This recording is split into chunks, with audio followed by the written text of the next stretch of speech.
need to complicate it. It's best to keep it basic. Open the book, the word is self-approved. He's Alpha and Omega, the answer since the early ages.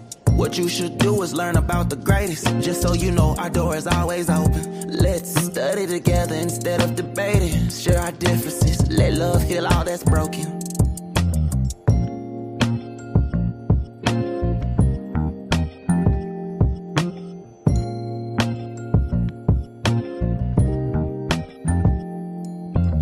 If you need truth, this is the place for you. Don't need to complicate it. It's best to keep it basic. Open the book, the word is self-approved. He's Alpha and Omega, the answer since the early ages. What you should do is learn about the greatest. Just so you know, our door is always open. Let's study together instead of debating. Share our differences, let love heal all that's broken.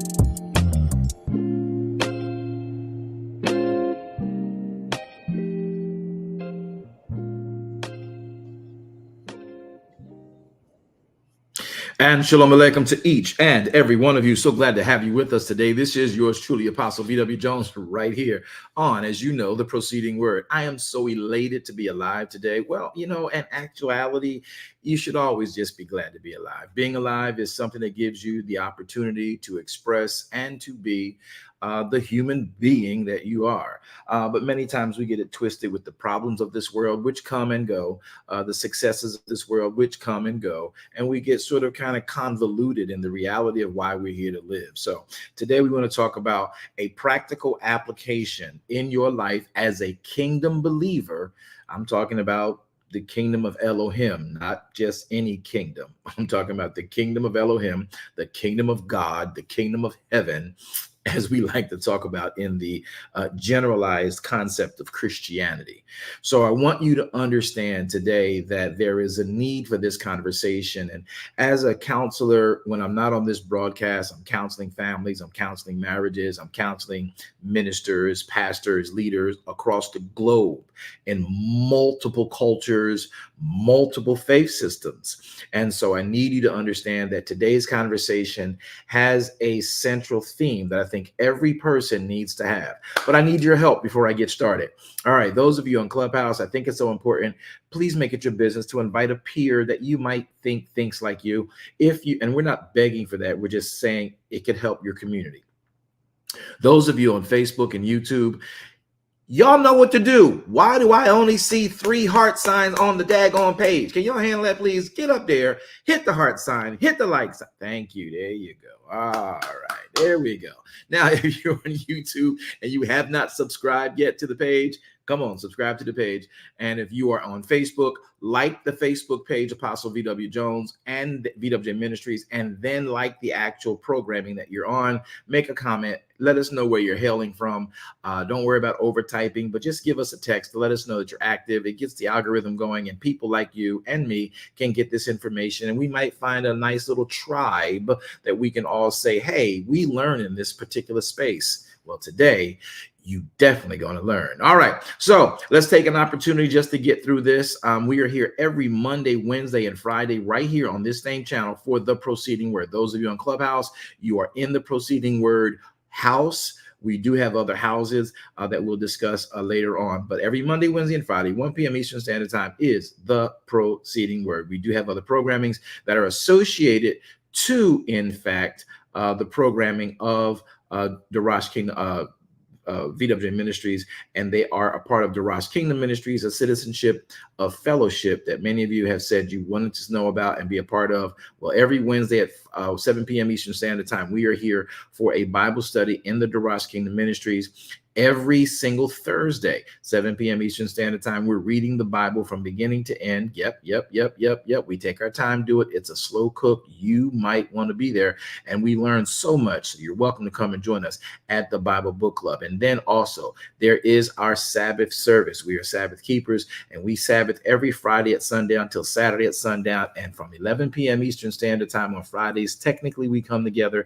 And then there's also our Saturday mornings at approximately 11 a.m. Eastern Standard Time, we get together. But listen, if you need truth, Sabbath worship studies, I promise you that is the place for you. So we welcome you to the opportunity to be at Sabbath Midrash studies. Then also we are here every Sunday If you are in Clubhouse, you want to go to the Darash Kingdom Ministries house, join there, get access there. You have to answer a question to get in, and you'll be there as well. And then we also have the More After Sabbath service, which you all know to be our Peacock service. And that's when we do the majority of our work here and studies for everyone to know what it is we do in this time every Sunday at 10:15 a.m. Eastern Standard Time. And we're in a very, very, very, very good topic. You guys want to join in for that on the Mar After Sabbath service. I promise you do. We're talking about the appointed and scheduled reset of all life. What? Yeah, you might want to go. So if you're on YouTube, Facebook, you can actually scroll back down for free, no charge, at any of the archive programmings that we've had. Yesterday's program, you probably want to view that one from yesterday, and the, again, application or the actual appointed and scheduled reset of all time. It involves a little eschatology. It involves a feast. It involves the practicalities of everyday believers and Christian lives. Okay, let's get into this particular study now today for the proceeding word. And we're glad to have you with us. But we're finding that as a counselor, both as a pastor and what I do clinically, it becomes problematic with people who have been given a default, just like Christianity, in cultural community development. We have a way that we were raised that never seems to change. And then we do the things that we mastered, whether they're right or wrong. We master what we cut our teeth on. And then we find that, hey, the world's been going okay with this that we've mastered. It's got a lot of hangups, hiccups, a lot of, things that are messed up. But hey, the lesser of two evils, you learn to deal with life. I want to share with you guys something that I have found and have proven and have case study for and Torah reference and biblical reference for that will help many of us get past some of the hangups that we have. And usually we think the hangups are other people. Well, it technically is other people, but we sort of remove our family, our children, our grandchildren, our nieces, our nephews from the other people scenario that causes us conflicts in our lives. So today I want to talk about the ideal of understanding parental guidance, ELOHIM style. Now, I want you to get this because as a father who had, father issues when I was coming up, whether they were self-imposed or just real or just my perception of them, to me, they were father issues, and I took them to heart and vowed I would always be a father to my children, no matter what. And so for me, I had a son out of wedlock, which was, what I did. I was a young boy. I didn't know no better. Well, I knew that I should not commit, fornication, but hey, we did it right back in the day, and under the guise of the church I was a part of. So at the end of the day, it doesn't mean like the church let me do it. I'm just saying I was in church. My mom drugged me to church every day, just like all of you. You got drugged to church. You did what you did. And at the end of the day, as little boy and as young girls, we did what we did. I ended up, having someone from high school, younger than high school. For me, we were just getting to high school, and I ended up having a child. And but I vowed, because of my father issues and that I perceived I was having, that I would always be the father I was reading should be. And my mother was so well telling me, this is what a man does. This is who a man is. This is how a man works. I had nephews, I had uncles, and I had other men that I would look up to. And so I vowed, I'm going to make sure that I'm a good father. And to this day, I pray my epitaph on my tomb would be from my children, more important than anybody else, to say, this man was my father. And my hangups, my hiccups, and everything, all that, like, I want that to be the epitaph on my tombstone. And so I want you all to understand when I come at this subject of parental guidance, it will be biblical, it will be Torah, it will be practical for your Christian and or your everyday life. But you're going to see some stuff that's going to rub you the wrong way. And you're going to be like, yeah, well, I don't believe that. You don't have to. I'm just sharing with you what we know the writ actually said about parental guidance. All right, so let's go to the typical statement that everybody loves to talk about. I'll go and read my Bible, share my Bibles with you. If you're on YouTube, Facebook, you can look on the screen. I'll put my Bible up for you so you can see it. I know you're at your breaks and lunches and everything like that, and at your cubicles and at your desks, and you probably can't come off and talk, but I want to show this to you. So everybody typically goes to the passage of Proverbs chapter number 22. All right, so Proverbs chapter number 22, verse number 6 is where we go to. All right, when we talk about how Solomon would talk about humanity and the things that go along with it. So in verse number 6 of Proverbs 22, verse 6, it says, train up a child in the way he or she should go.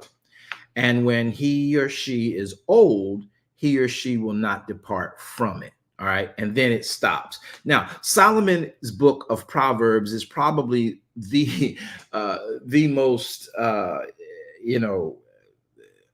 this book is all over the place. It is, the word I want is slipping my tongue right now, but it'll come back to me. But it is all over the place. So he says one thing in one statement, then he flips and says another thing in another statement. So there's never a real connection, though you can make connectivity, right? So here he says, in the middle of a rant, a writing of his own, train up a child in the way that they should go. When that child is older, they will not depart from it. Now, people have taken that within Christianity. They have taken that within Islam. They have taken that within Hinduism. They have taken that within atheism. They've taken it within all the different splinters, Judaism, and they've made that to mean what they want it to mean. But when you look at what Solomon wrote, he was very clear. He said, train up a child in the way that the child should go. Not the way mom and dad said the child should go. Whoa, right. Because in your Bible, there is an actual understanding in the book of Ephesians that tells us that each child, each person brought into this earth has a particular purpose. Did y'all know that?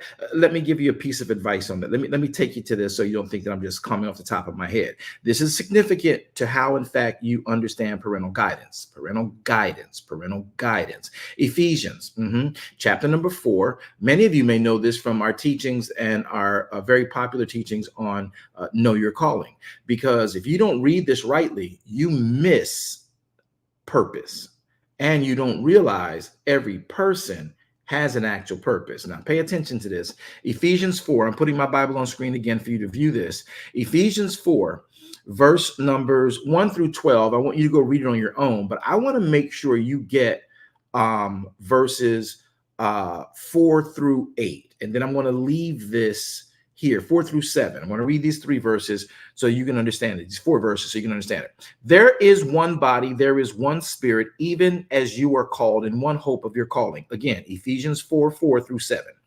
Verse 5 says, there's one Adonai, there's one faith, there's one baptism. Watch this, verse 6. There is one Elohim, one who is Father of all, who is Yahweh, who is above all, Elohim is, and who is through all, Elohim is, and is in all. Verse 7, watch this. But unto every one of us, can somebody type in every human? Verse 7 says, but unto every one of us, I'll ask again, can somebody type in every human? Verse 7, but unto every one of us is given grace according to the measure of the gift of Messiah. So when you read verse 7, it says that every human being born has been given grace according to the measure of the gift of Messiah. Now, this is where it gets very interesting, because I want you to catch this. that gift, that measure of faith, that measure of grace is a gift that Adonai, who Mashiach is, actually gives to every human being that is born. Watch this. And I'm going to run through verse 8, but I got to get you to verse 11. Wherefore he said, when he ascended up on high, he led captivity captive, gave gifts to men. He gave gifts to men. Who ascended up on high? Adonai did, not Yeshua. Adonai, the word himself. He gave gifts unto men. Now, verse 9. Now, he that ascended, what is he but he that descended first into the lower parts of the earth? Well, Yeshua didn't descend into the lower parts of the earth, but what was in Yeshua, Adonai, did. So when you read verse 9, stop thinking Jesus and understand it was the word of Elohim that lived in Yeshua, who made Yeshua our ensample of how to live a human life by the direction of the word of God. So verse 9 says, now that he ascended, what is it but that he also descended first into the lower parts of the earth?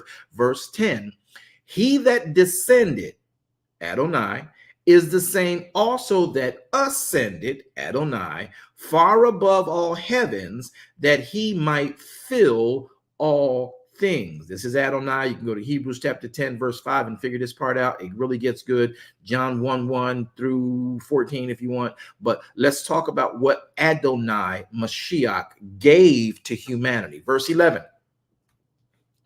So he gave some apostles. He gave some prophets. He gave some evangelists. He gave some pastors. Now, people confuse the fact that there is an and here, and they just didn't put some in there, but he gave some teachers. Why did he give this? For the perfecting of the saints, for the work of the ministry, for the edifying of the body of the Messiah, till we all come into the unity of the faith, and we all come into the knowledge of the Son of Elohim, unto a perfect man, unto the measure of the stature of the fullness of Messiah. Now, verse number 11, he gave some apostles, some prophets, some evangelists, some pastors, and some teachers. So every single person, verse number 7, every one of us was given one of these gifts. Now, when we go back, and you're dealing with fivefold ministry there, prophet, apostle, prophet, evangelist, pastor, and teacher. Those are given to every one of those gifts is given to every single human being that comes through the matrix of a mother and is spawned from the seed of a man and is now pushed into a human form, a pulchritude, and you now stand as a daughter or a son of a parenthood. You have a purpose. You're either going to be a prophet, an evangelist, a pastor, or a teacher. Now watch what we missed, not doing it the kingdom way, but doing it our earthen human way. Look at verse number 20. Look at Proverbs 22:6 again. Proverbs 22:6. Solomon understood this. David understood this. Moshe understood this, but we didn't as Christians because we just entitled. We think we know everything because we went to theology school. Verse 6 says, train up a child. So every child was given grace. Train up a child in the way that the child should go. And when the child is old, the child won't depart from it. So we thought it was the job of the parents to force the child to do this, that, or the other, and some other thing. Now, here's the point I'm making. So I don't want us to think we're bad parents. I want you to understand what parental guidance looks like. And I learned this after my first son. My first son I had in high school. I didn't understand. I just knew I wanted to be a good dad. And I fought through whatever it was, child support, you know, the enigma and the stigma that went along with black men in that day of the 70s and 80s. And you know, they're screaming deadbeat dads, deadbeat moms, and all this stuff like deadbeat dads. And I'm like, I refuse to be that. My son gonna know who I am. He gonna know my mom. He gonna know everybody. And my family was in line with that. The mother of my child was that way. My son knew who I was from RIP. I was in there when he was born. You know, I went through the labor pains. I just all of it. I was there for every one of my sons and my daughter's birth. That's just how deep that went for me. All the smells, all the blood, all the water breaking, everything. I'm there. The prenatal, laying on the head, reading the books, reading Bibles, singing songs to the children while in womb. Yeah, that's that guy. So when, in fact, my first son, I'm new at this, don't really know what to do, did not have the best example I felt in front of me. But then as you get older, you realize how difficult parenting is, and you have grace on what was and not known. And my mother was always there to make sure that things were cool. So as I'm sitting there with my son, I'm thinking, okay, so what do I do with him? I'm a great basketball player. I'm a great track player, track runner. I'm also at that time a dope boy. So I'm like, okay, so I don't know what to do. I didn't understand generational cachets, i.e. curses and blessings. And so for me, I not knowing how to defend what I didn't know, automatically the attributes of me would manifest through my son and my daughter. So you're every one of you men need to first understand your children are the duplication of you in the earth. Every mother, I don't care if you are married or you just had a one night stand or you was dating for 2-3 years and you just whatever, and you have a child now from this person. I need you moms to stop thinking that child is yours mentally. That child, you reproduced that man. That's why when your child gets above the age of what we call, accountability, 13, 12, 11, 13, up there, they start bugging you and getting on your nerve. And you're like, oh, they get on my nerve. I want to knock that child out. I want to, and all that you're thinking about doing, that's because it's the person, especially if you're not still with them, that you left, that you duplicated. Whether that person wears a skirt or a pair of pants, you duplicated the father of that child. That's all you did. Mom, you need to get that, because that will help you in your parenting skills. And most people don't understand that process. So you have to realize that you're, as a woman, duplicating the man. Let's thank God for your beauty, which will probably play a big part in adorning the child, making them not as ugly and looking like the frog and the bear and the bat that they look like. Because, thank God for your beauty, ladies, because it affected a whole lot of lives. My wife's mother used to tell her, it's like, look, think about the babies when you get a man. Think about what the baby gonna look like. Okay, that's some funny humor. So anyway, you're duplicating that man. So everything about that man, if he's a dope boy at that time, your child's gonna have that mindset and spirit. If he's an educated individual striving for education, learning, that child will demonstrate those characters automatically when they come out. You are if that man got anger issues, if he's still dealing with not understanding himself, he's insecure, that whole spiritual cachet will manifest in the child you duplicating at the time of conception. So whoever that man is, by nature, by manifestation, by him understanding and operating in a certain way, that is the man you're going to duplicate. And of course, there are women, the females issues too, they're always included, right? But it's more of an adorning thing. Now, many of you will fight with me about this, and you can. I'm telling you what I know. I'm telling you from the success and the failures of counseling, living, and practical application to raise children to become proper humans in society. Now, watch this closely. So men, at whatever stage you are at in your life, if you want to be able to properly guide your son, your daughter, who is you 2.0, you have to remember who you were and how you were at the time of conceiving that particular child. Because if you conceive a child in the year, let's just say 2000, and you conceive another child in the year 2003, your mentalities have changed, though they may be similar on the same platform, maybe even in same phase of life. The things uniquely that you were doing at that time will be what is in the cachet of that person generationally, spiritually.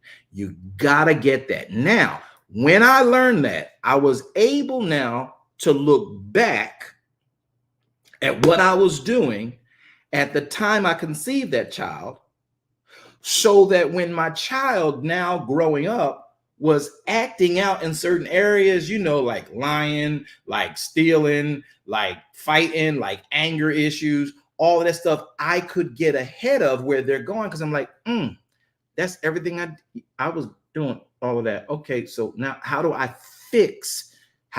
curb this juvenile delinquency? See, what we need to pay attention to is what our children navigate to, and then we have to realize where that came from.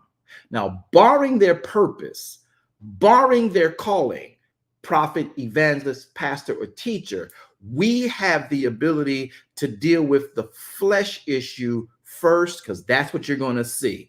And based on how we actually guide them, based on actually how we pay attention to them, we will be responsible for maturing them ignorantly or intentionally into what could be good or bad for their play out in life, their practice, their master in life.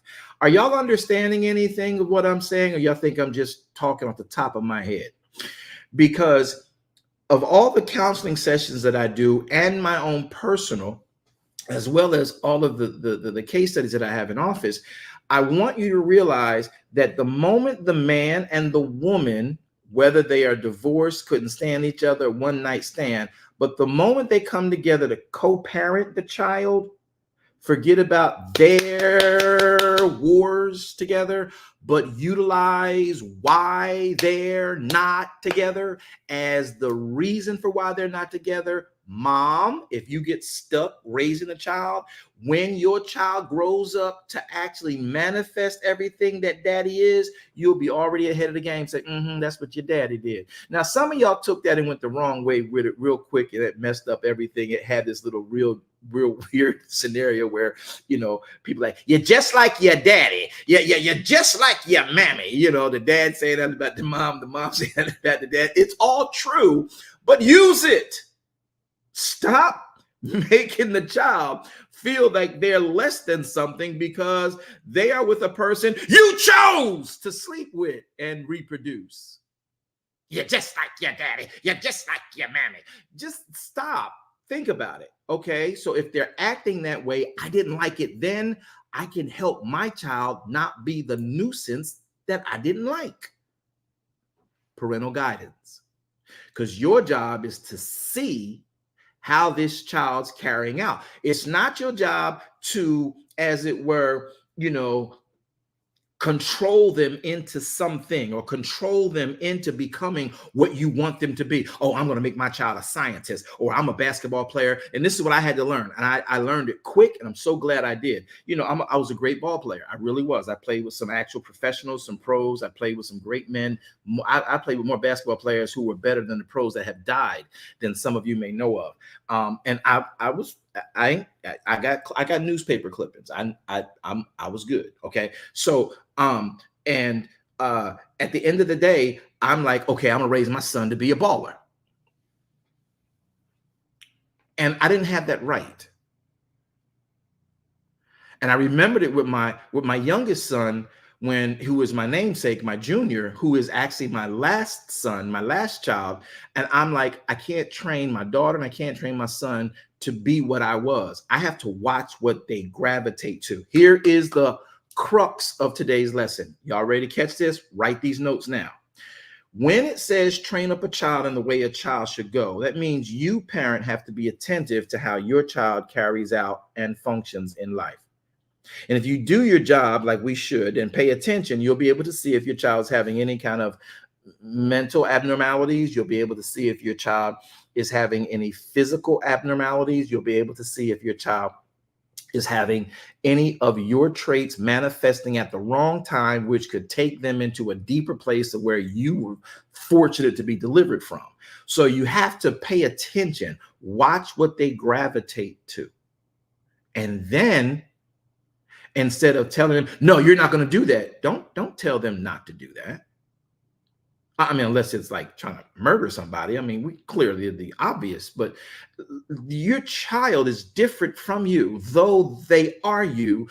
Their mind, their artistry, their sensitivities, they are different. What makes them hungry is different than what you do now. You train them to eat what you eat on your plate because you're in control. But when they get older and they don't want to eat that anymore, let me give you an example.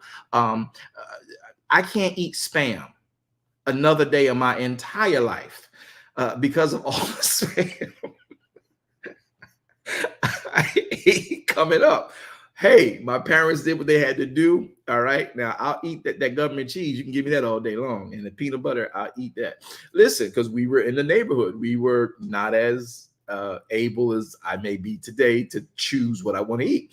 So we ate Spam, we ate whatever it was. And my mother and her husband at the time, my father, did a great job providing food on the table for us. And you ate what was there, fried bologna. We ate beets. We love beets.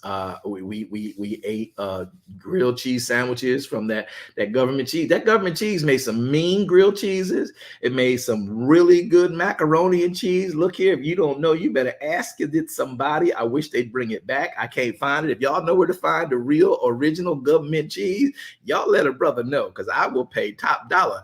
Forget getting that stuff on the welfare system. I will go pay for it. Okay. So at the end of the day, I was trained what to eat because that's the house I came up in, and we ate spam. It fed us. It kept us. It was protein, whatever it was. You can call it processed meat. It kept me alive. Now I've learned, being educated, the disadvantages of the thing that gave me the advantage of protein and supposed nutrition. So, and I don't eat it. I can't. And I ate so much of it. I was like, this is dinner. You get some Spam, chop it up, dice it up, slice it up, however you did it. You boiled it, you fried it, whatever. And you had peas and some rice or some corn and some peas, some broccoli, whatever you can get with it to make that Spam work. Listen, you did it, you ate it, you made it. Now, as I got older, my tastes are not, I can't do Spam.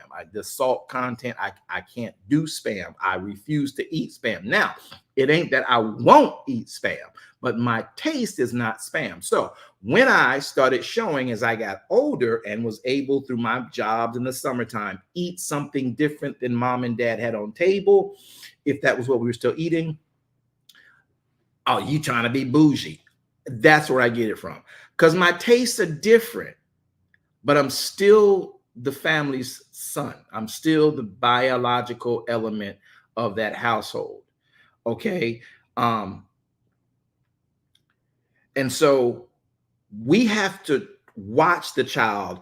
Many of us today, because of the industrial revolution that we all grew up in, were so caught up in educating ourselves to make it in the industrial revolution that we corralled our children into the box of the education system, and we let the education system, listen, raise our children.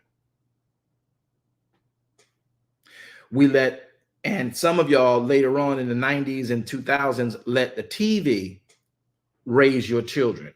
You were too busy trying to chase the money to keep, as we say, to keep the roof over our head, to keep the food on the tables, to keep the clothes on our backs. Yes, that is a part of working. That is a part of income. That is a part of going out and earning so that your family can be provided for. However, we were not supposed to, abdicate the responsibility of watching our child, watching what they gravitate to. We were not supposed to be so busy working that we did not watch the athleticism of our child that may not have matched the experience of your athletic prowess in your day. Maybe they don't want to be a track player. So I had to take this to terms. And my son, my youngest son, he didn't do basketball like I did. I practiced with wrestling. He was very good at wrestling. So I had to get in front of wrestling and soccer, which wasn't my thing. That was not an American thing. That was something that the Latinos and the UK brought over here. And we were actually forced to learn in our junior high school. But soccer was a great sport. I love running up and down. I can do it. I can't dribble as well as some of the people. I was a good halfback and whatnot. But at the end of the day, my son loved soccer. So I had to learn soccer for my son, my oldest son. And that was a short-lived experience because he then shifted to wrestling and then other things developed. And as I move on, my daughter's now born while I'm married. In my marriage, I had my last two children were in my marriage as a grown man and responsible, and we planned for it. So when my daughter was born, she was tall and lanky like me, beautiful light-skinned little girl with some beautiful hair. I love that girl so much. Woman now. Doctor. That's my baby. Listen, but I watched what she gravitated to. And at the time that I had conceived her, I was deep into studies. And she manifests that even to this very day. She is a student of anything she sees, right? And it has benefited her. She's got multiple degrees, her doctorate now, because as I conceived her, I was deep into studies. When you came to my house, I had books everywhere. This is all the Bibles I tell you all about. At the time I conceived her, I was deep into studies out of Islam into Christendom, but not the Christendom you guys remember. And I'm learning all of this stuff from Torah, from other writings, from Zen. I'm with lexicons. I got concordances. I got vines. I got other commentaries. Everything spread everywhere. You're walking on paper. So my daughter, at the time she was conceived, was subject to that element of me. And again, until her mother and I would watch what she would gravitate to, we couldn't get ahead of her to help her to become what she was feeling most from her system and what turned her on. Now, it also turned her into very frustrating moments, but it ultimately turned her into what she has become today. And Yahweh, I give you praise. I thank you. So, all right, now my son, my youngest son, I had to make sure that he was athletic. He's 6 foot now. You know, he's like me. He's same size. He looked more like his mom. Thank God for that. But because y'all need to be thanking God for the women's involvement and the adorning of these children. Otherwise, they're gonna look like your big eared bubblehead self. So, thank God for the mothers who make the children look so much better than the daddies. Woo, glory to God. Hallelujah. So, but my son, he is also athletic like me. And I was initially, almost forgot, started trying to get him to do basketball. And it was cool. Something happened in basketball. He shifted his mindset and went to football. I did do football. I left football early in my years. I was a quarterback, very good. Somewhat good. Broke broke this bone. It's still out of place to this day. Broke my collarbone, broke my ankle. I left it alone. Too many bones got broke, okay? And so I left it alone. And I focused on basketball, track, and cross country. And so when my son, he didn't like the basketball, he got into football. And I'm like, well, I got to get in front of football. I knew enough about it, became a coach. He also wanted to do, skateboarding, which we did skateboarding just as pastime sports in my neighborhood. There was no skateboard parks in my day. You had a skateboard and you skated down the street. You know what I mean? You had roller skates and you roller skated down the streets, or you went to a roller rink. He got into blading and all that. So I had to start learning that stuff. And thankfully, his mother joined me. We both got ahead of what he was gravitating towards and gravitating into. And as that was going on, we learned what he was liking. We then listened to his parents. We then, in doing that, let him and her know what matters to you matters to me. And now they could come to us and talk about the sport and ask about what needs to be done. And we would get ahead and say, okay, well, we're going to go research what tools you need. You need better wheels. You need better inlines. I think the inlines are gap wrong. How do I get them adjusted? So the parents are coaching, watching, watch this, training up the child in the way the child goes. What we try to do is make the child do what we want. And that's where we have to make sure that everything works to the point of the benefit of the child, not the benefit of the parent. Now, many of y'all say, well, what about Serena and Venus Williams?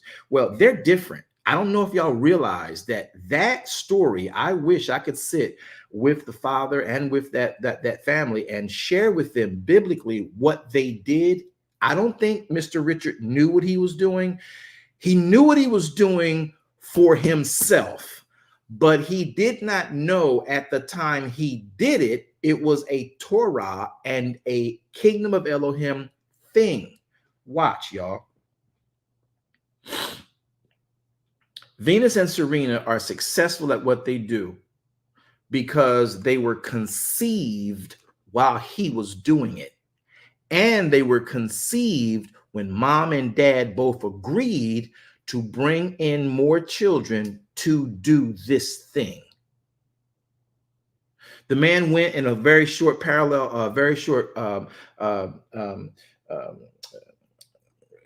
short summary of the story, and don't quote me on everything, but just understand this. He went to see Arthur Ashe play in New York. And when he got back from the US Open and he saw Arthur Ashe, and Arthur Ashe was a freckle in the crowd, technically, but was able to dominate in his genre. And he says, we need more freckles in this sport and we'll dominate it. He went back from New York to California, Compton, and told his wife, already having their last child is what, 13 years old.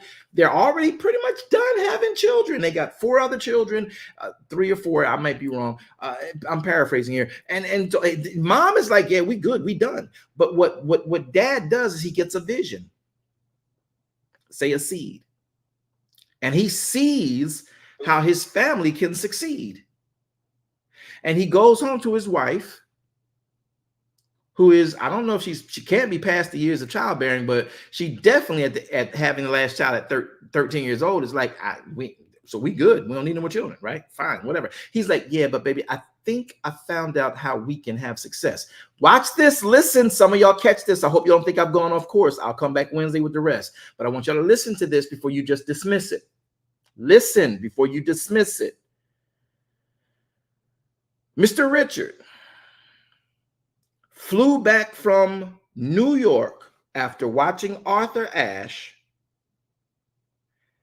and says, this is how my family can come up. Listen, y'all, he goes back home. He don't know I was talking about this. I would love to talk to him about it, but y'all need to understand this.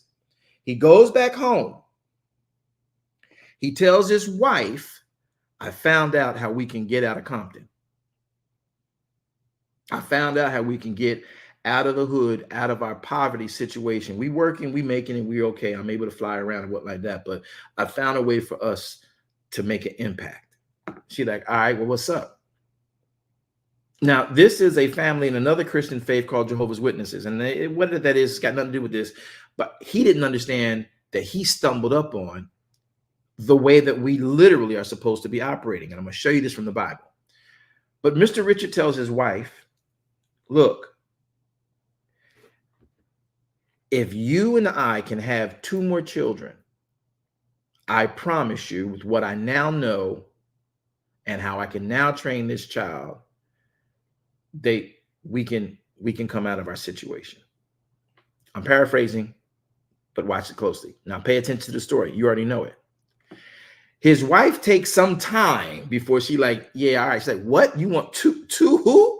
Y'all ladies know, like, you want what? 2? Bro, we got, you see how old that child, you know how many bills we got now? What are you talking about? Okay, fine. So somehow he got her to do it. she converted and they have 2 more children. But watch this. This is so deep. Listen, their having those children was with and on a purpose. From the time they went and became intimate and conjugated, their mindset was to raise a tennis player. So at conception, he's playing tennis, he's coaching tennis, he's learning tennis, and he's thinking tennis, and he wants his children in an aura of tennis. And each one of those children, those 2, were born with that particular purpose. Now, that is an add to this conversation. Do y'all understand why they're so successful at tennis? Because now watch, it wasn't like he could just go and get his 13-year-old and say, hey, we're going to learn tennis and you're going to be the next big thing. No. Pay attention, y'all, because y'all going to get deep. Y'all going to leave me. That's okay. They don't do that. The child, listen, with the mother and father agreed, we're going to raise children for tennis. So while the child is in the womb, at the time of conception, tennis is the goal.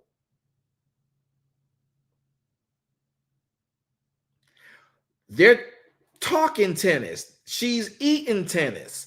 They're drinking. She's thinking tennis. My husband wants tennis. I'm going to do tennis. We need tennis balls, tennis rackets. He's thinking while he's giving his seed tennis. Everything is wrapped up in tennis. So when the children come out, where the tennis court, Daddy? Before they can even say, they already know. Sorry, y'all think I'm being funny. I'm so serious. Because you can't explain their success any other way. He wasn't a mean, he wasn't a bad daddy. He didn't force them to do tennis. They loved the sport because they were born with the sport in mind. Y'all don't want to talk to me. So from the womb, they were encouraged. Everything was entitled. So you're saying, well, what are you talking about? Train up a child and where they should go then? This is the purpose of it. Every time you go through your Bible and you realize inside of any other system, I'm going to talk about the effect of parental guidance in your communities on Wednesday. So I hope you'll come back. I promise you I'll make this all clear for you. But I need you to understand this piece, that when you train up a child in the way that they should go, most of you never had purpose for your children. When you got with your wife or your husband, you didn't have a purpose. Your purpose was to have a family. Maybe. Some of y'all said, oh, it was a mistake. There was a mistake. Oh, God, I don't know how it happened. Oh, I want to keep it. And it was no purpose. Y'all don't want to talk to me. I'm telling you what I know. Y'all don't know how many people I counseled in the course of a day. And that's why even in the Torah, when Elohim says, raise up a child, when Yahweh gave Adam and Eve, watch this, when Yahweh gave Adam and Eve the ability to come together, he told them with purpose, I want you to multiply. What are you, Adam? What are you, Ishai? You are tillers of my ground. Now multiply, and everyone that comes out of you will be looking to multiply and till the ground. It wasn't until later that we just having children to have children. Mistakes. Sex is so cool, felt so great. Oh, it looked good. I like to do it with you. Or I like the way her body look. I like the way his body look. You look at his biceps, look at her triceps, look at his quads. She got yams. And we looking around like, ooh, we need to smash potatoes. That's where y'all get smashing from. Or yo, we need to get at it and hit it. And now you're just doing it because you like the feel of conjugating and you did not take into consideration the real actual possibilities you could become impregnated because you only intended to be with that person for that night.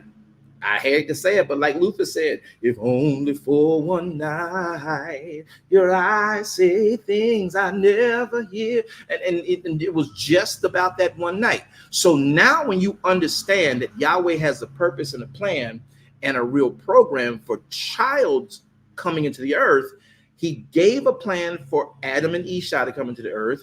You and I should give a plan for our children coming into the earth. And that is where we make this issue a problem for us. And we don't benefit when we have children, because in the 60s, 70s, and 80s, I promise you, it was so much disco light and party and marijuana and cocaine and heroin and just woodstocking and freaknicking and all this stuff with all that craziness. Very few born in those generations were intentional births. And even if they were intentional births, they were births, watch this before y'all dismiss me, they were births that said, me and this person got married and now we want to start a family. But did your family have a purpose connected to it? Did you and the wife decide, did you and the husband decide we need a child who will become a lawyer for our goals? We need a child who will become a physician for our goals. We need a child who will become an accountant for our goals. We need a child who will become an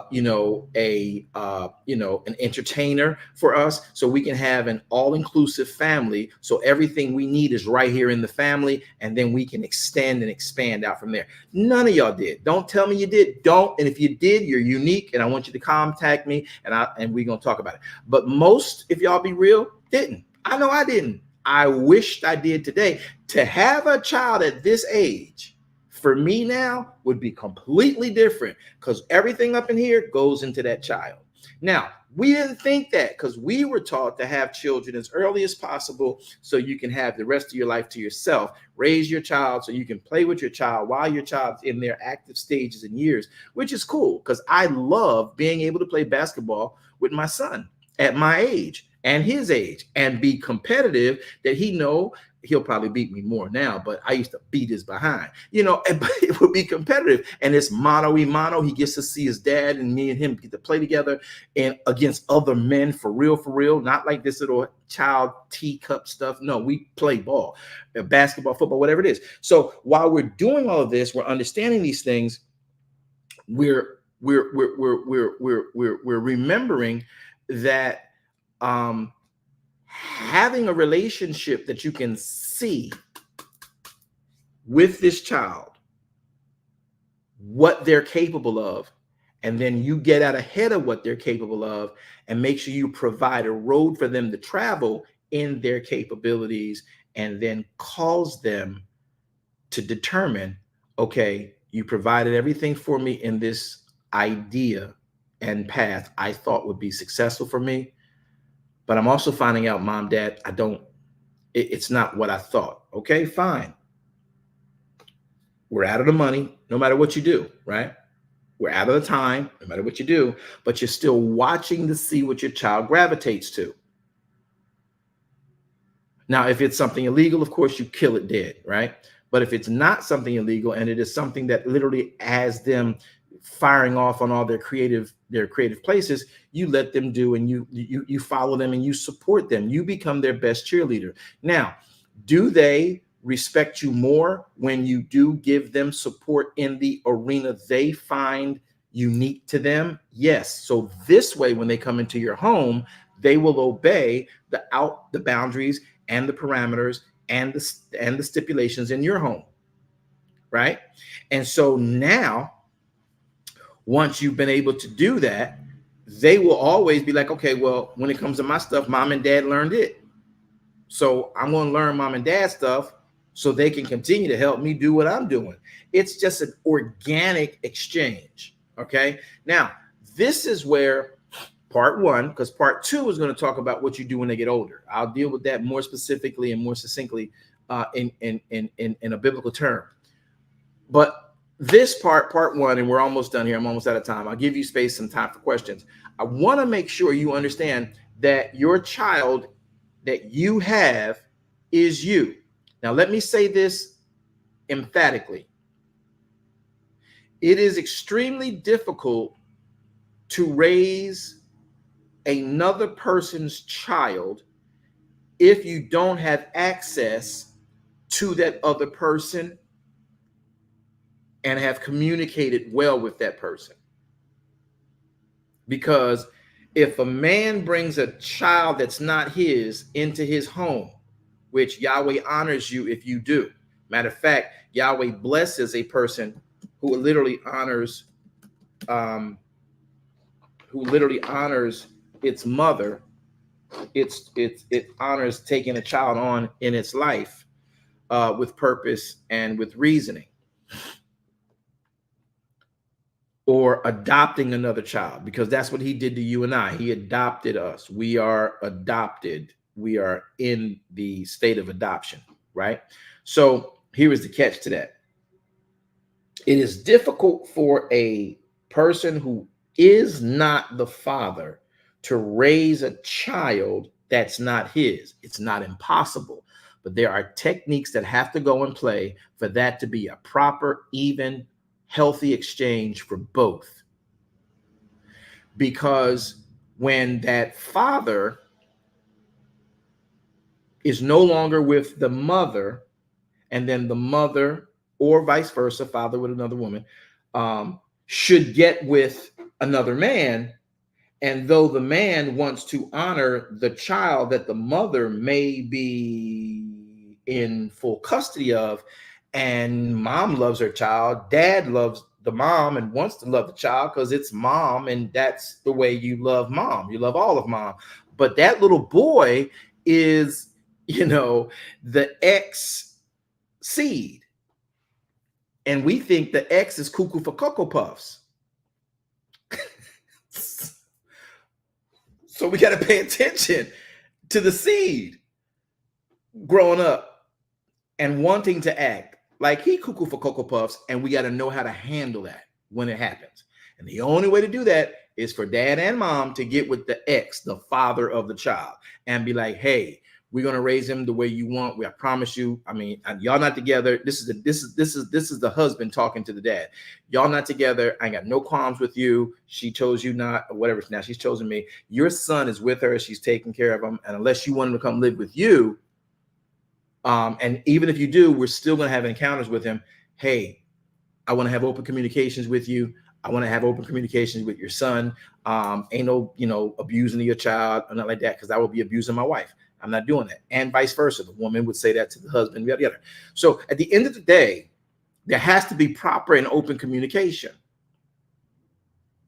And if those two men can work through it, and the man who is now the husband is talking to the man who is the father of this particular child, and they can build a camaraderie, then they will be able to raise this young man to be a man in society who has an effect. Parentally guiding the child, not mad because, oh, now you sleeping with my baby mama, and or, oh, you slept with my wife, before I met her, and y'all got these issues, these hangups, these concerns, which are probably not even to be warranted, but they are there because of a societal conditioning. But when you're parenting, you have to guide that child. And your egos and your aspirations have to be put on the back burner as it relates to the child's needs, so that the child is not left waiting for you to accomplish the dreams you feel this child stopped you from ascending to. Now, I hope that helps a little bit today. And I know that many of you are saying, man, you jumped all over the place. And you could say that. But the reality is, I want to make sure we understand what parenting is truly and really all about. And in the kingdom of Elohim, how the parenting actually works. We did some stuff where we said we're going to raise our children, snatch them up, make them go to church, and do all these different things. And that's not your job. Let me help y'all with this. Listen, y'all. Your child is your responsibility to raise into a solid, well-rounded adult. Listen, it is not your job to force your child to be a Christian. It is not your job to force your child to be anything. It is your job to live the life that you are convicted of in front of that child. And for some of y'all, you missed what our man Joshua said in the book of Joshua from the Tanakh, when he says, as for me and my house, we gonna serve the Lord. That did not mean that all of his children was going to obey his preference. It's Joshua's house. His children under him and his wife, we assume they all followed Joshua's command that we in this house going to serve Yahweh. So as long as I have order in this house, I control this house, Yahweh has the preeminence in his house. Now, if any of my children under me, once they're able to go make their own house, If they choose to serve another God, if they choose not to serve the God, if they choose to do what they want to do, that's on them. But when you come back in here or when you are under this roof, we are honoring Elohim because I have the authority here. And if you don't like it, you go make your own.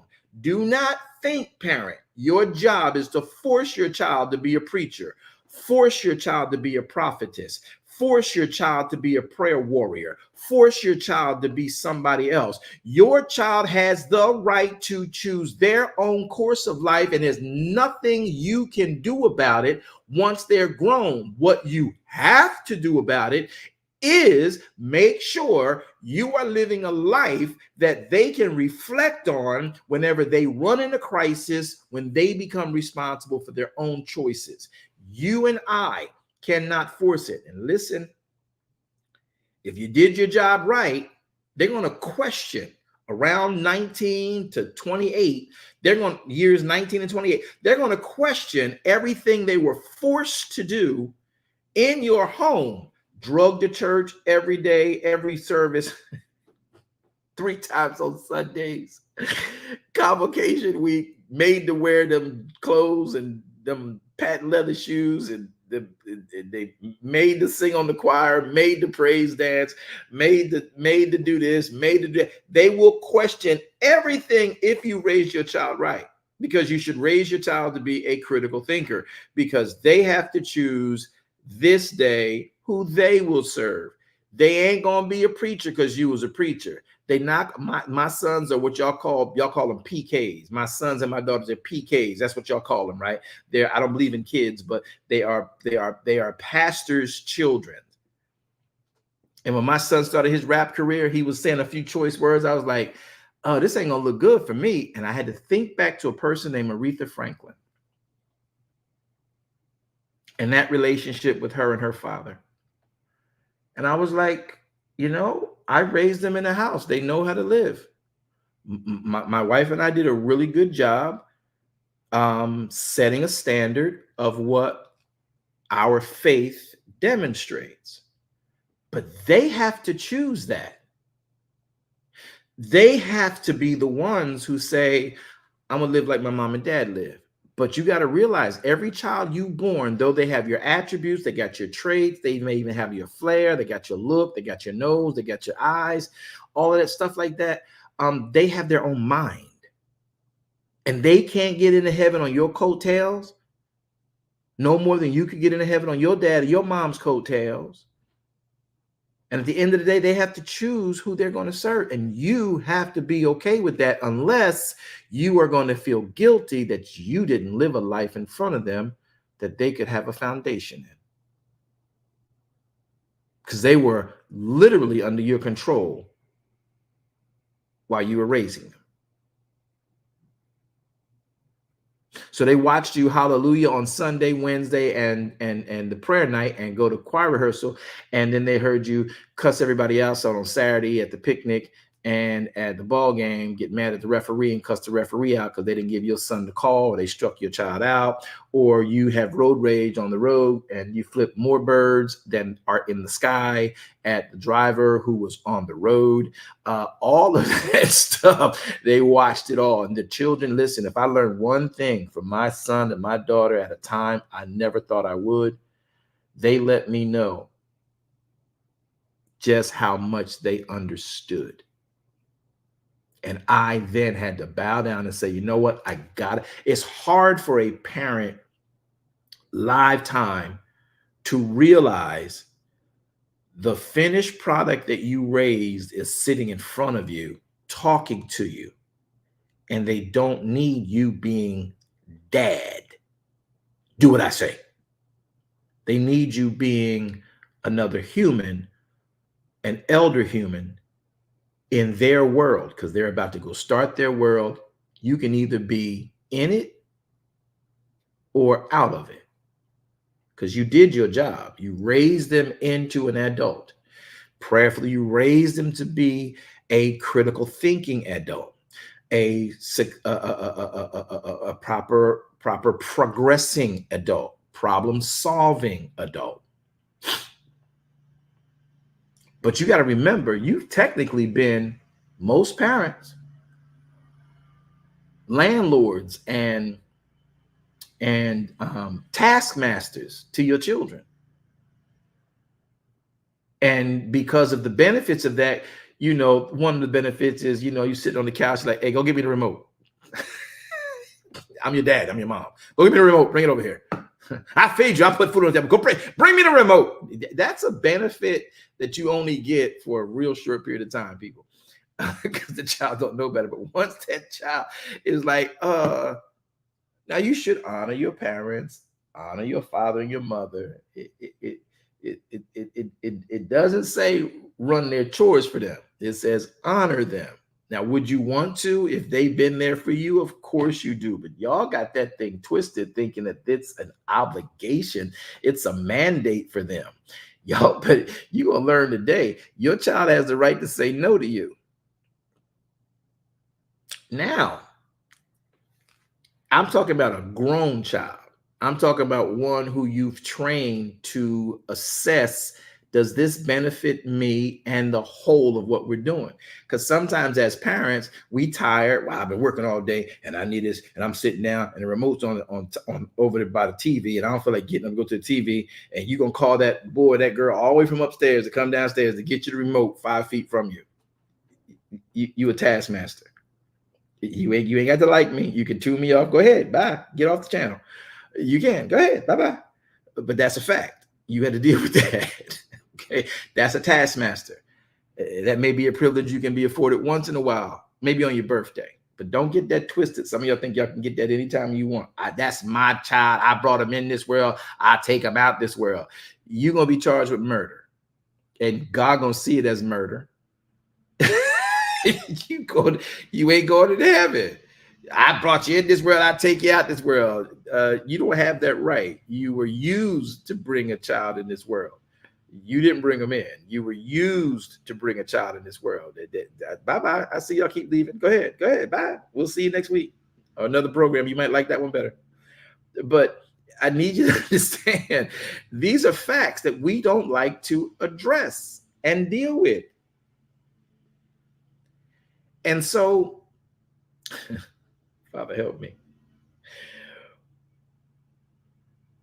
When you have raised that child, remember, they have to be set free at some point.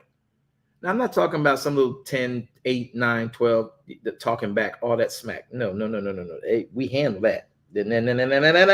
Shut your mouth. You don't know nothing yet. But once you've gotten them to the point where they've gotten out of high school, and they're now going to college, they're coming back from college, they're hearing different in-depth perspectives from different viewpoints and heritages and ethnicities and social economic realms and social spheres. Their mindset is like, oh, whoa, man. So everything mom and dad taught me was in a box. There's a bigger world out here than what we were taught there. And you have to give them space to drink that in. But what you gave them prayerfully in your foundation was the necessary foundation that they can try those things from. And if they should reach out too far and start to stumble, they can fall back on the foundation of what you taught them.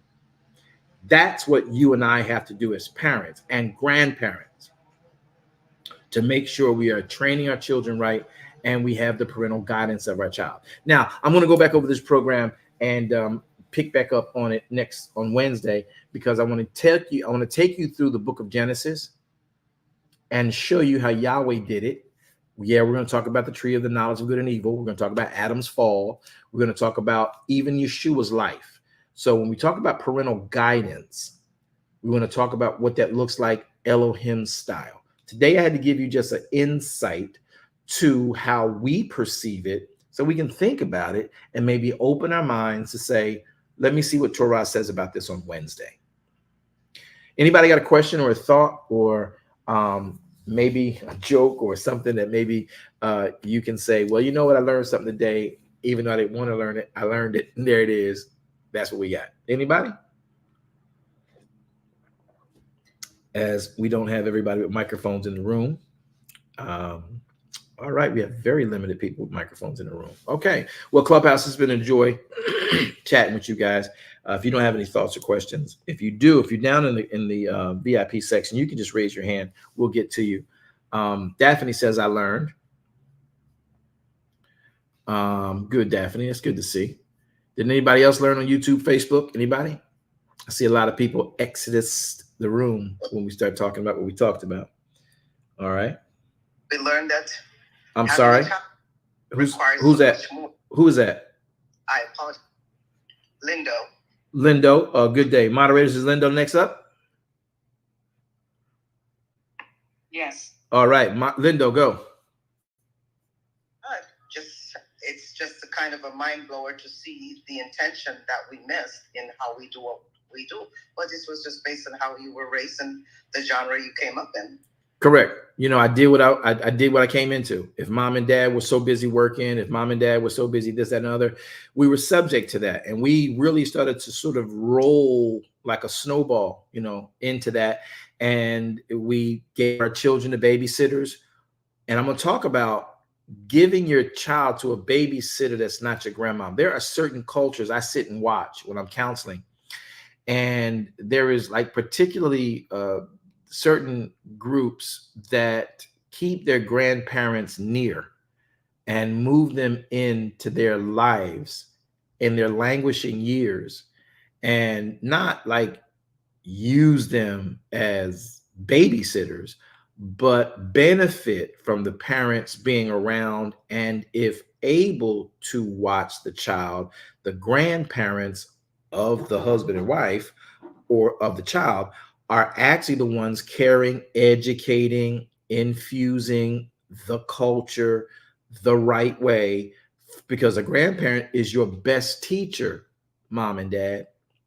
But, you know, we oftentimes rather go pay an institution who may not have your values, your views, your ways, don't even understand your culture, and are looking down at you, talking about, oh, we got to watch this child today. Oh, well, they paying for it. It's $80 an hour, child. Yes, I'll take your money. I don't like your child. I don't like you. Don't like your people neither. But I'll watch your child because you got to go to work. Welcome to the Industrial Revolution and the American Dream. And until you get that sit in your head, matter of fact, I don't even want to talk to you, because that is something we've missed. And then you got everything that we do when we have a child has to start making sense. We got to start making sense and just stop running into the cookie cut program we've been siphoned into. Definitely. You know, and the more we hear these things, the less we like to hear it, because we did it. We didn't know we were doing it, and we don't think we have a chance to fix it. We do. And right now, particularly with certain ethnicities, we got to make a change, because there are other ethnicities who have been operating this way, and they are running the area, and we are running in the area. There's a difference of running the area, and there's a difference in running in the area. And we are typically running in the area on average, and a high above average level and rate. So we got to make it our business to pay attention biblically and by Torah. On Wednesday, I just wanted to open up your mind so that if you heard this, I'm hoping everyone who started this today with me will come back on Wednesday. I assure you it will be even more structured, and you will see, and you can go back and read this as much as you want to understand it yourself. And I'll give you every passage. You can read it and be like, oh, snap, I did not know. And yet we can get ahead of the curve. All right. So today I want to just open your mind, just give you something to think about and laugh at ourselves, because we do some goofy stuff. We do some stuff we only knew that our parents before us did under what they had available to them. And it's not a shot down. It's just, it wasn't the best way to do it, but it got us through. Here we are. Now we got to build better. Right. All right. So I think I heard Daphne down there. Daphne, did you have something you want to share? Pardon me, moderator? Yes, sir. Hold on. Did someone interrupt? Come off mic, Daphne. Did someone just interrupt? Who was that? Lindo. I said I had a second caveat too. All right, Lindo, I'm sorry. Go ahead. What's your second caveat? It was just that in the portion where you mentioned that we don't try to force a child to do what we choose for them to do, I learned that, at an early stage. For some reason, that was a part of my mindset. I always watched what they gravitated to, what they liked, and I enhanced whatever it is that they were doing. And it's like you say, the child becomes a part of what was in you. I was that dance person that danced in school, danced, did all those things. And the one thing I didn't do that they were both powerfully great at was artistry. They can sit here and look at you and draw, and I would enhance that, thinking that was where they were heading. But then they said to me, "Oh, that's not what I want to do." I said, "Oh, so what is it that you want to do? You show me." And everything that they went after, I backed it up, as you said, and see how that manifested in them. So I just wanted to. That's a great ad, and it's an important thing, because even though you might think you'll be wasting time on certain things that they're after, children's minds are everywhere, especially nowadays. But I did. I went after everything I saw them gravitating to naturally, that after a period of time, like, okay, they're really interested in that. I'd get ahead of it, throw money that way, get educated in that area, get ahead of them. So while they're running, like, "Oh, Dad, you're up there. Yeah, I'm here. Just wait to see you come this far." And once you've given interest into what your child is doing, you build a bond with them. And I don't think we realize the significance of that bond later. Because in the beginning, you can't tell them, "All right, you're going to go play football. You're going to be a ballerina. You're going to do this. You're going to do that." If it's not in them to do it and you're forcing them, "You're going to play piano." They're going to do it. The chances of them wanting to do it are slim to none. But if you get into what they are interested in and then help them understand the higher levels of that thing, and that's going to build a bond that they can trust you.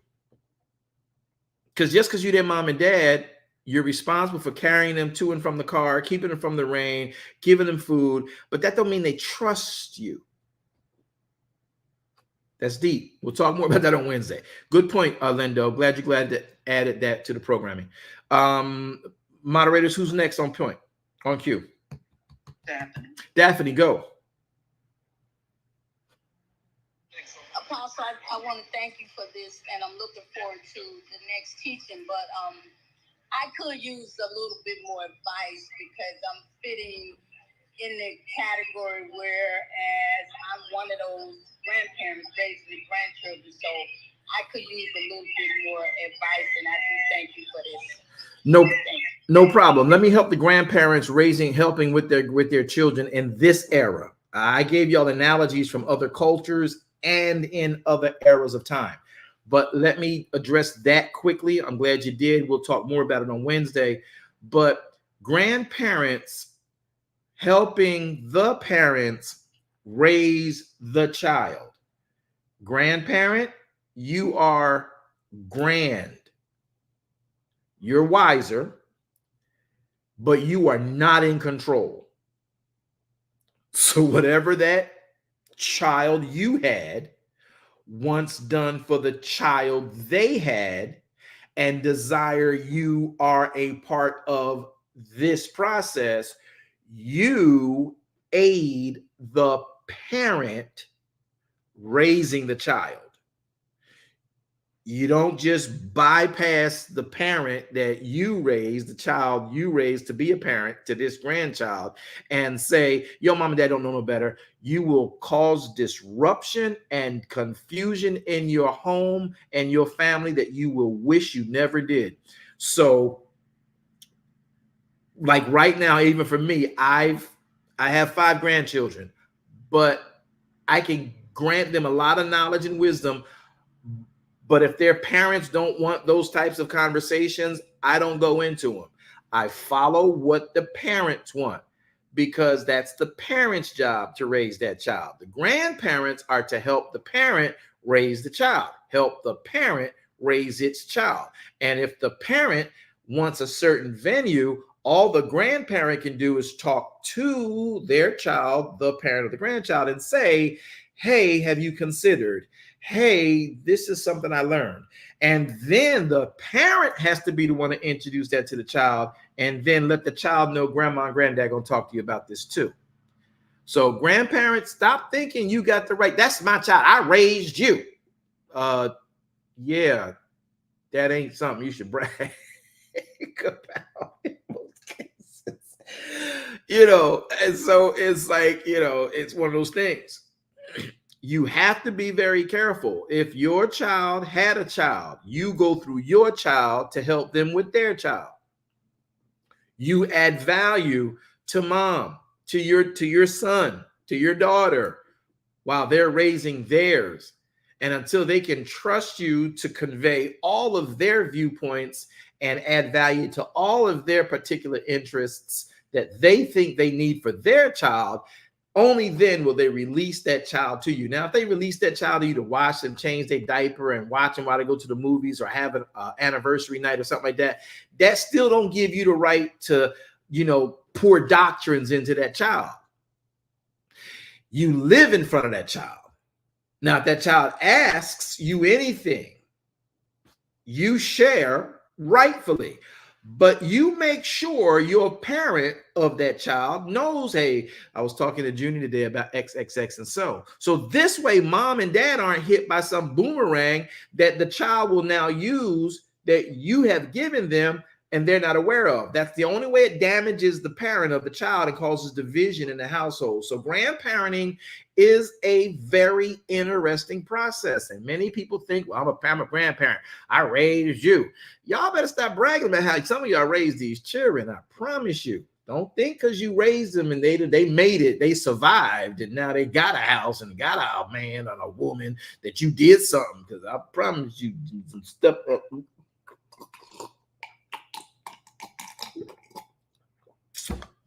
Okay. So you grandparents, make sure you go through the parent of the grandchild so that you and the parent and the child have a relationship that builds a bond. It builds the appropriate community. But most grandparents make the mistake of thinking they have over omnipotent power to say what they want. You don't. You really don't. Now, each situation is different, guys, because there are scenarios where grandparents are taking responsibility for a parent's child. Maybe the parents in jail, or maybe they're in rehab, or maybe the government interrupted and said, "Hey, look, this parent we deem unfit, but since there's bloodline still alive, we're going to place the child with this parent." When you are the authority of that child, it's a different conversation, sort of kind of like a little bit. And in that, I'll gladly sit with anybody who is going through this, because I do this every day. Get on the Books with Elder page, and we can sit and talk in confidence and confidentiality and not just putting stuff on these platforms. And we can work through each unique situation you have biblically and clinically. All right. And more importantly, confidentiality. Because it ain't everybody's business what you're dealing with in your home, but it is your business to know how to deal with what's going on in your home. So if, like many of us today, there's like 35% of the people in this world today who are actually watching their children's children, raising their children's children, either through death, either through jail, either through drugs or governmental interference. And most people don't get that, hey, it's a task. And listen, grandparents, if you don't know the seed giver, you don't know what they, because if your daughter comes to you and say, "Mom, I need help with my child," or the government says, "Hey, we're taking this from your child and you're her next of kin, so we'd rather the child go with you rather than put him in the system," and your daughter had a child by man, you do got to try and figure out who this man was or what this man was in order for you to get ahead of what this child will start manifesting in your house. See, because when a child is young, ages 1 through 10, 9 now, you're pretty cool. It's good. But once they start smelling themselves, that's the dad coming out of them. That's why whenever people get divorced and your children are small and the parents are divorced, maybe they got another house, another family, another husband or wife. And when they start smelling themselves around 11, 12, 13, you're getting the dad coming out of them. Because the child you can manage, you can control, you can manage. But once the child starts to get mannish, you're not dealing with the baby you raised between your legs and plaited and braided their hair and gave oil treatments to and cut their hair and cooked food for them and put on their football cleats and all of that. That's gone. Y'all got to stop thinking in this euphoric scenario. That ain't it. You're just a whole different person. And you got to know how to deal with them. And the only way to know how to deal with that person is to know its father. I don't care if it's a girl or a boy. They are the duplication of their father by the time they become a young adult, a adolescent. And you have to pay attention to that. And some of us are running through life so fast we don't. And it's like, it's cool. But, if you wonder why mom be like, okay, can I give you an analogy? I'm going to stop. Here's an analogy, then I'm going to stop. Mom, was there any questions on the platform, y'all? Yes, no?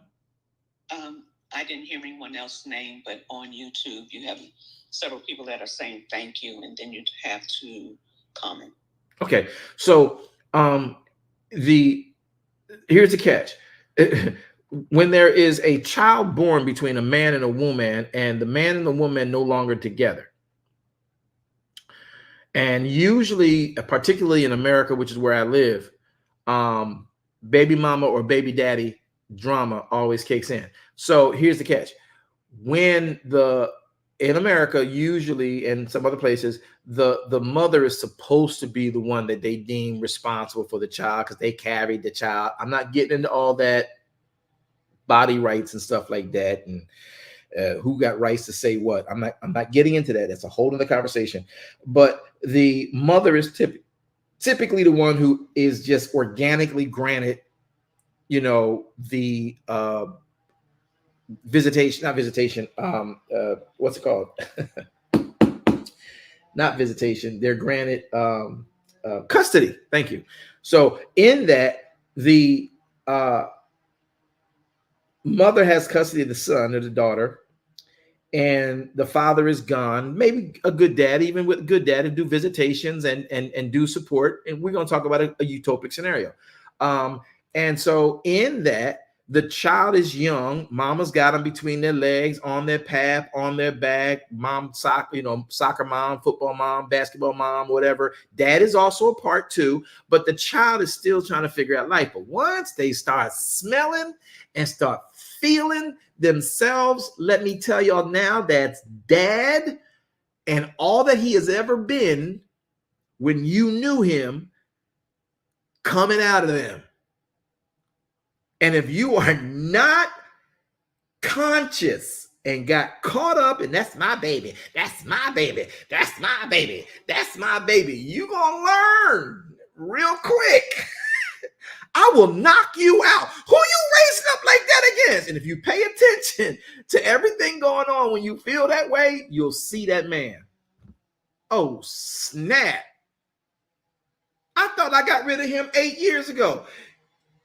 You mean I duplicated that joker? Ladies, I'm telling y'all what I know, not what I heard. So make it your business to keep that in your head when you start realizing your child, who is now 13, 12, 14, whether it's a girl or a boy, and she or he bucks up against you.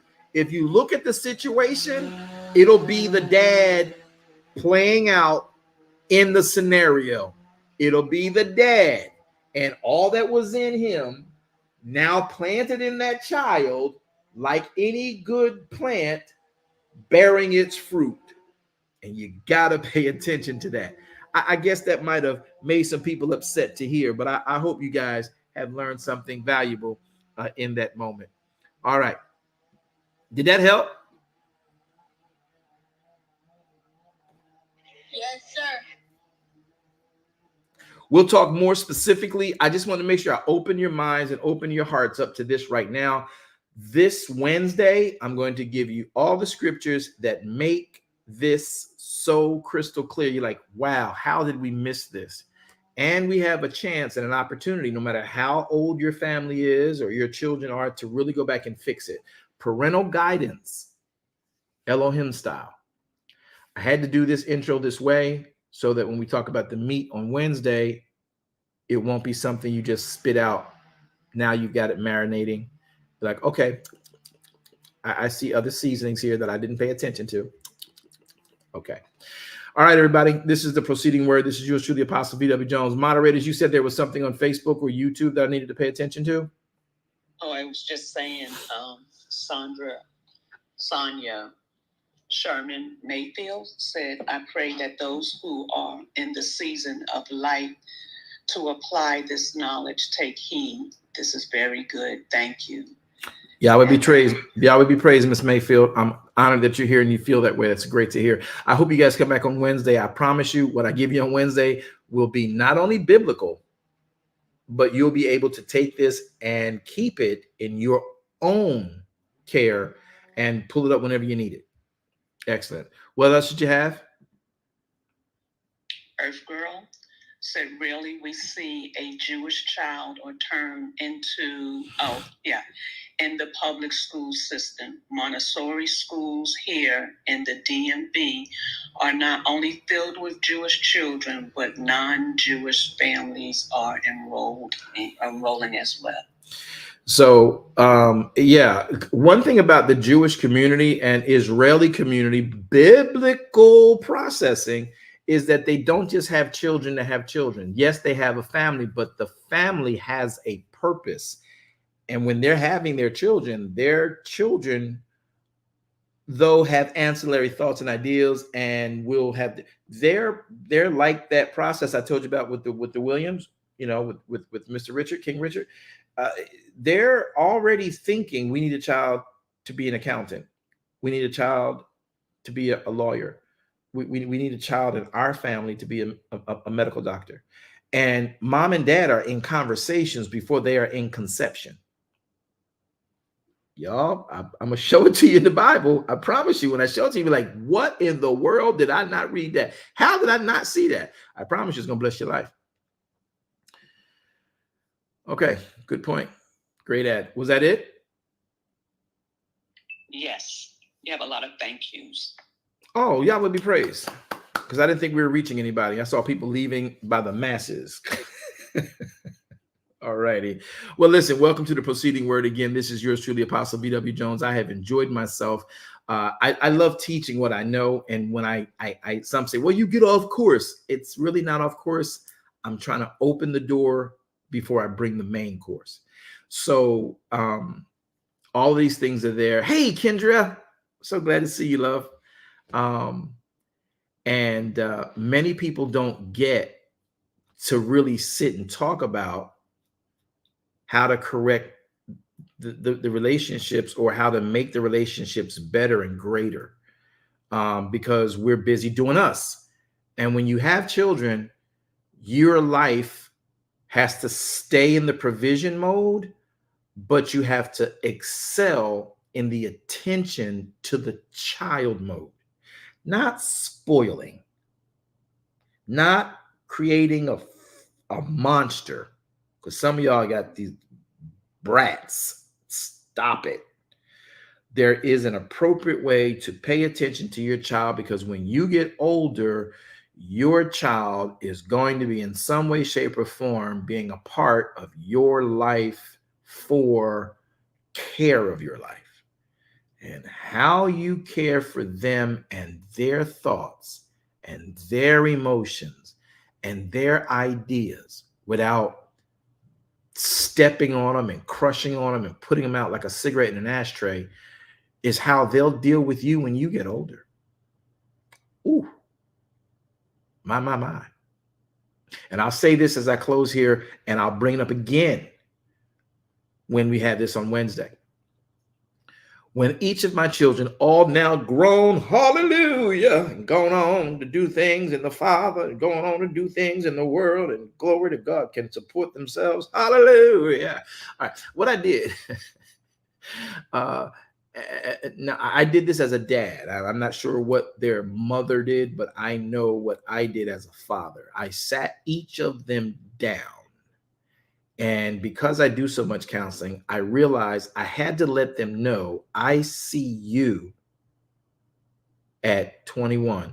I sat down with each of them and had a adult drink with them, because in our home, while they were being raised, there was no drinking, there was no cussing, there was no, in our house, stupid was a cuss word, you know what I mean? So we did it. But once they became grown, we were allowed to be grown again as parents. Whew, oh God, I'm grown again. Yeah. There's a difference when you're a parent, right? Of ungrown children. Like, oh, I'm grown now, right? So I sat down and I had each one of them when they got out of college and they were 21. I sat down with each one of them and I said, hey, we're going to have a drink.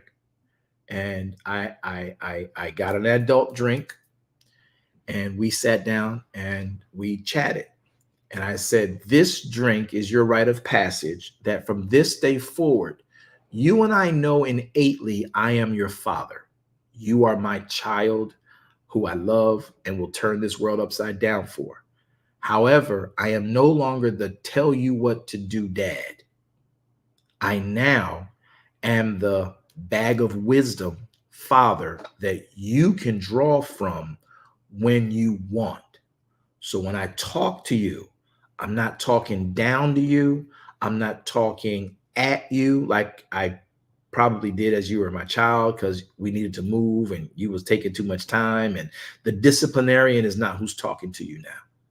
I see you as a human being I've raised to be a functioning human in this society. So this drink, this toast is to you being an adult. I talk to you like I would talk to peers. When you need dad, you let me know. Because right now, I'm always going to cover you, always there for you. There's going to always be a covering for you. Don't worry about that. But for the sake of everyday practical things, when you come to me, you let me know if you need dad or you need someone who's in a genre I have experience in. And we toasted. And I said, I see you as an adult. I will treat you as an adult. And that's just the way it's going to be. And you know this now in this moment. Cheers. ELOHIM. We shot the shot, took the drink, and that's what they now know. So now I think their mothers is be like, I'm your mom. You better sit down. I'm like, yeah, whatever. Okay, y'all keep doing it if you want to. Listen, ma'am, sir, what you need? If they call me dad, if they always gonna call me dad, right? But when they come to me, say, hey, listen, I need to talk. All right, cool. What's up? And I'm looking at them as if I'm in, conversation with another peer.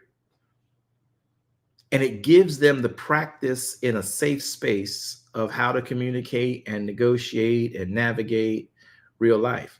But when they say, look, I need my dad right now. I need some kind of affirmation. I got you. I'm there for it anyway. And I'm going to be infusing it anyway. But when we talk initially and in general, it's because we're humans. All right, guys, I've taken too much time on this. Part two will be on Wednesday. I hope that you guys will join in and get this information as well. It can really save families from misunderstanding and ultimately misusing and technically abusing those that we have with us. All right, everybody, it's been a joy. Don't forget, keep your head high. Remember, Yahweh loves you. There is nothing in the world he will not move for you who love him and honor him. So today, as we prepare ourselves to depart from this space, remember, man does not live by bread alone, but by every word that proceeds out of the mouth of Yahweh, who is, in fact, our Elohim. Well, it's been a joy. Again, remember today's broadcast is based on this reality, and I want you to be a part of it for your lives. Parental guidance, ELOHIM style.